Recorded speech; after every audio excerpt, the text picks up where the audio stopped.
In this video, you're going to learn how to use FlyMSG, a text expander and writing assistant tool inside of Zendesk. Before we get started, make sure you subscribe to this channel. And if you're on YouTube, check the alert notification button here. Now let's go to Zendesk. Now in Zendesk, let's pretend that I'm replying to a service ticket that says, hey, how do I change my plans?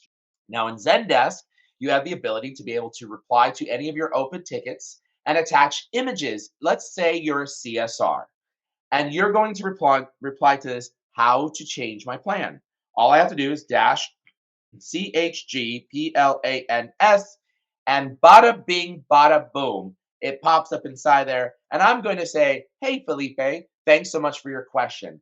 And now I can submit that as a reply to the testing fly message subject line, Mr. App Development. Okay. So this is Zendesk. The power of using FlyMSG inside of Zendesk is that if you're a CSR, you can now deploy these messages not only inside of your trouble ticketing system, Zendesk as the example. You can also use it on social media. You can also use it on Outlook.office. You can also use it on Gmail. You can also use it on Twitter. You can also use it on Drift. You can also use it on Keep Going and any of those online applications. Your messages can now be used cross SaaS platforms. And that's the power of FlyMSG.